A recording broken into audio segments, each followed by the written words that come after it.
Une convention d'anime a basculé lorsqu'un célèbre cosplayer a été arrêté pour une menace de bombe présumée. Ce n'est qu'une accusation insensée. Et attendez d'entendre ce qui a déclenché tout ça. Nous recevons l'ex-détective du New York Police Department, Tom Smith, pour discuter de cette menace présumée. L'arrestation était-elle justifiée? Comment garantissez-vous la sécurité lors d'un tel événement? Bienvenue dans Sidebar, présenté par Law & Crime. Je suis Jesse Weber. Les conventions peuvent être passionnantes, n'est-ce pas? Beaucoup de monde, différents stands, parfois on peut voir des personnes célèbres. CrimeCon a lieu à Denver cette semaine. Toute l'équipe de Law & Crime y sera. J'espère que vous pourrez venir nous rencontrer. Mais on n'associe généralement pas les conventions à des menaces d'exploser le stand d'un concurrent. Oui, je ne vois pas ça très souvent, des crimes présumés de ce genre, mais c'est bien de ça dont on parle au Texas. La cosplayeuse de 25 ans, Kendra Noel Manning, est accusée d'avoir fait exactement cela le week-end dernier. Connue sous le nom de Kit Knoll, elle est apparemment très populaire sur les réseaux sociaux. Elle aurait plus de 100 000 abonnés sur TikTok, plus de 16 000 sur Instagram, et elle se déguise en personnage populaire de détective comics et Marvel. Eh bien, il y avait cette convention. C'était la convention d'anime et de jeux San Japan. Et le site web l'a décrit comme, je cite, « San Japan est la plus grande convention d'anime et de jeux de la région du sud du Texas. Elle a lieu au centre de convention Henry B. Gonzalez à San Antonio Grand Heights durant le week-end de la fête du travail. San Japan est une organisation de fans qui organise chaque année une convention d'anime. Vous nous aidez aussi à proposer un divertissement et une éducation de qualité tout en assurant un environnement sûr et agréable pour tous. Rejoignez notre cause en promouvant l'acceptation et l'appréciation de l'anime et de ses fandoms. Mais voici le problème, Manning a été arrêtée dimanche pour avoir commenté publiquement sur une publication Instagram qu'elle allait poser une bombe dans leur stand aujourd'hui, en faisant référence à cette boisson. Oui, laissez-moi vous expliquer. Ce n'est pas génial, c'était apparemment en réponse à un commentaire critiquant Gamersups, qui est une boisson énergisante commercialisée dans la communauté du streaming. Et le commentaire en ligne auquel Manning aurait apparemment répondu était une story Instagram qui disait « Beep Gamer Sups, c'est bizarre, plein de droits ». Selon le New York Post, un participant a vu Manning répondre à ce post où elle menaçait de faire exploser le stand et l'a pris au sérieux. Il a signalé le message à l'équipe de la convention qui a prévenu la police. Au lieu de venir en Harley Quinn, la petite amie du Joker, elle n'a pas pu entrer à l'événement. Un avis d'intrusion criminelle a été délivré et elle a été arrêtée. Et selon des médias comme KUNS5, Manning a admis avoir fait ce commentaire. Donc Manning a été inculpé pour avoir proféré une menace terroriste visant à perturber un service public. C'est un crime de 3e degré. Est une infraction le fait de menacer de commettre un acte de violence contre une personne ou un bien dans le but de perturber ou interrompre des communications publiques, des transports ou l'approvisionnement en services publics. Je pense que cela vaut 2 à 10 ans de prison. Selon le New York Post, elle a été libérée de la prison du comté de Bexar contre une caution de 35 000 $, parlons-en. Je veux inviter Tom Smith, ancien détective du New York Police Department et animateur de Gold Shield, qui me rejoint et sera présent à CrimeCon. Vous assurez aussi la sécurité et la surveillance de l'événement? Non, je suis en congé. Tu es en congé. Je profite juste de la promo de l'émission. Avant qu'on aborde cette affaire, mais quand même, les conventions, non? Les centres de convention, ces grands événements, ça semble être un cauchemar du point de vue de la sécurité, non? C'est vrai parce qu'il y a tellement d'entités présentes. Il y a les participants qui sont là.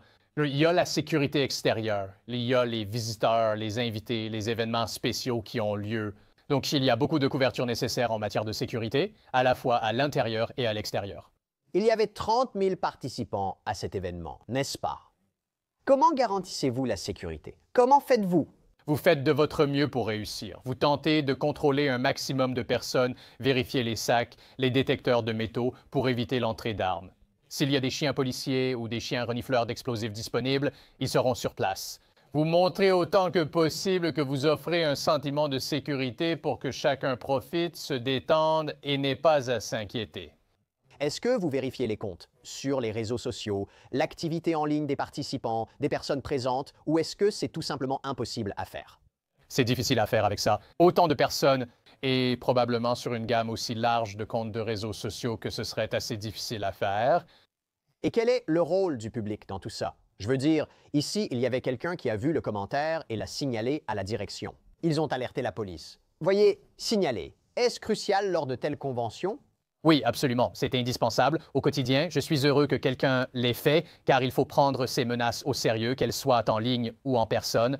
Cette personne a agi ainsi après avoir vu quelque chose de déplaisant et étrange. C'était dangereux et elle l'a signalé aux autorités, ce qui est exactement ce qu'il faut faire. Que penses-tu de la décision de l'empêcher de revenir à la convention après l'intrusion criminelle et son arrestation? C'est la bonne réaction. On ne peut pas croire s'en sortir ainsi. Nous sommes en 2025. Tu penses, moi, que quelqu'un aurait assez de bon sens pour savoir qu'on ne peut pas proférer une menace comme ça, une menace générale dans un bâtiment avec autant de monde lors d'un tel événement sans en subir les conséquences? Je pense que leur réaction était appropriée, car il faut prendre les choses au sérieux, Jesse.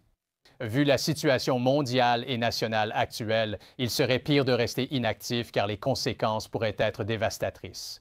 Es-tu surpris de voir quelque chose comme ça lors d'une convention où les gens partagent les mêmes idées, ils ont tous le même intérêt, c'est une communauté collaborative, peu importe ce que c'est de voir quelque chose comme ça? Es-tu surpris? Oui, je le suis. Tout le monde, tu sais, tu as parlé de CrimeCon. Tout le monde à CrimeCon est un peu sur la même longueur d'onde. Ils sont là pour la même raison, avec le même état d'esprit, et les gens présents sont là pour passer un bon moment, rencontrer ceux qu'ils suivent, et ainsi de suite. Donc, c'est une ambiance détendue et un événement détendu. Et la dernière chose que tu veux, c'est quelque chose comme ça. Mais si le niveau de sécurité ou d'application de la loi doit être renforcé, alors il le faut. Entrons dans les détails de cette affaire, cependant. Tu penses que son arrestation était justifiée ici? Pourquoi est-ce que je dis ça? Était-elle vraiment sérieuse? Ce n'était pas juste une blague? Parce que laissez-moi juste lancer cette idée. J'ai cherché d'autres affaires au Texas qui avaient une accusation similaire. Il y avait Martin Rivera Pérez González qui a été accusé de la même chose pour avoir prétendument envoyé une série d'emails à 50 personnes différentes, écrivant que s'il ne recevait pas d'argent, il commencerait ce qu'il appelait l'opération Tuer tous les citoyens. Tu me dis ça, pour moi c'est une démarche manifeste, presque une menace explicite. Il y avait 2 étudiants au Texas qui ont été arrêtés pour avoir menacé de tirer dans leur lycée, même si l'un d'eux apparemment n'avait pas d'arme à feu, mais un deuxième étudiant aurait suggéré qu'il pouvait fournir les armes. Ces 2 exemples semblent plus graves que ce qui s'est passé ici. Oui, je suis d'accord. Mais ça dépend de qui c'est le procureur, de qui sont les flics, de l'ambiance générale et de l'idée qu'on ne peut pas laisser ça continuer, sinon ça va continuer. Et un jour ce sera sérieux, un jour ce sera légitime. Et il s'agit de tenir les gens responsables de leurs actes, quel que soit leur niveau. Elle a peut-être 1 million de followers ou quelque chose comme ça, et elle pense peut-être qu'elle pourrait s'en sortir en faisant quelque chose comme ça. Et parfois, ces personnes doivent être ramenées à la réalité. Il faut que la réalité s'impose et, vous savez, que la justice soit rendue. Mais si elle n'avait ni matériel pour fabriquer une bombe, ni plan établi, et que ce n'était qu'un simple mauvais commentaire, est-ce que cela va vraiment mener à des poursuites? Et d'ailleurs, si elle l'a dit publiquement sur une plateforme comme Instagram, était-elle vraiment sérieuse? Non, je ne pense pas. Que pour moi, la bonne décision aurait été de la retenir, de faire une fouille rapide de la zone, de l'interroger, de vérifier encore plus son compte sur les réseaux sociaux pour voir si elle a déjà fait ça auparavant, s'il y a un historique. Interroger les destinataires de la menace pour savoir si cela s'est déjà produit. Et puis, tu sais, une convocation pour intrusion, la faire sortir pour la journée, quelque chose comme ça aurait pu être fait, bien sûr. Mais ce n'est pas nous qui prenons ces décisions et ceux qui le font, c'est ceux qu'ils ont décidé. Tu dois tout examiner et regarder. Comment l'interrogerais-tu? Comment serait cette conversation? Tu sais quoi? Avec moi, je reste très discret quand il le faut. Et ça aurait été du genre, qu'est-ce que tu fais? Genre, qu'est-ce que tu as fait? Et juste obtenir une déclaration honnête d'elle sur ce qu'elle a fait, qu'elle admette ce qu'elle a fait. Assure-toi, encore une fois, et laisse-moi voir ton compte sur les réseaux sociaux. Montre-le-moi. Assure-toi qu'il n'y a rien d'autre comme ça dessus. Interroge ensuite ceux visés par la menace, leurs relations, antécédents et s'ils l'ont cru. Étiez-vous vraiment en danger de mort ou tu ne peux pas me le dire? Je vais m'occuper de toi. Donc, il y a toute une série de choses que j'aurais faites différemment, mais je ne suis pas là. Non, mais c'est intéressant. Tu le dis d'une manière qui fait penser, d'accord, qu'est-ce que tu as fait? Presque comme si, d'accord, je vais l'expliquer. Comme si tout cela avait été retiré. Elle serait plus encline à parler que si tu arrivais de façon très ferme en évoquant un crime de 3e degré. Dis-nous quoi? En fait, c'est une technique intéressante. Est-ce que tu es surpris qu'elle ait soi-disant avoué? Pour être clair, d'après les rapports, je ne sais pas si elle a juste reconnu son commentaire ou admis avoir menacé. Ce n'est pas pareil. C'est très différent. Encore une fois, cela fait partie de l'entretien que tu devras passer. Et quand tu essaies de faire sortir quelque chose comme ça, un entretien plus détendu passera mieux. Même, tu sais, lance une blague du genre « Je ne me suis pas habillé pour l'occasion. Désolé, je ne suis pas bien habillé aujourd'hui pour t'interviewer. » Tu sais, quelque chose pour détendre un peu l'atmosphère et ramener la conversation à l'essentiel, juste pour obtenir les informations nécessaires afin de faire avancer l'enquête ou de la conclure. Au fait, les réseaux sociaux peuvent parfois être accessibles. Ça peut être un terrain de jeu toxique où les gens se lancent toutes sortes de commentaires. Comment la police fait-elle? En fait, ils ne peuvent pas tout enquêter. Alors, que faites-vous? Je pense que même si j'allais sur Instagram aujourd'hui, il y aurait sûrement des menaces dans les commentaires, surtout pour les figures polarisantes, quel que soit le compte, ou des commentaires douteux. Comment la police décide-t-elle quoi examiner et enquêter? Faut-il qu'une personne ayant des contacts dise « J'ai vu ça, ça me dérange ». C'est à mon avis important. Est-ce savoir que deux personnes seront au même endroit? Comment enquêter sur tout cela? Cela dépend de la raison pour laquelle tu enquêtes et examines ce compte sur les réseaux sociaux. Tu sais, de l'historique de la menace, l'histoire derrière la menace, la personne, les personnes impliquées, tu vois, ce qui se passe dans cette zone à ce moment-là. Est-ce qu'il y a d'autres menaces qui existent? Donc, il y a beaucoup de choses à prendre en compte quand on examine les menaces sur les réseaux sociaux. Et ensuite, tu arrives à la limite délicate du premier amendement. Tu sais, et est-ce que c'était réel? J'ai le droit de tout dire, mais sans franchir cette limite. Donc, les forces de l'ordre doivent toujours jongler avec cette limite quand elles examinent les comptes sur les réseaux sociaux, surtout quand il y a des menaces, pour mieux comprendre pourquoi elles regardent ça et qui sont les parties impliquées. Es-tu surpris parce que les gens publient aujourd'hui sur les réseaux sociaux en pensant à leurs responsabilités potentielles? Oh mon Dieu, je suis choqué tout le temps. Et ce qui est encore plus choquant, c'est certaines choses que tu vois publiées qui restent en ligne alors que d'autres sont supprimées.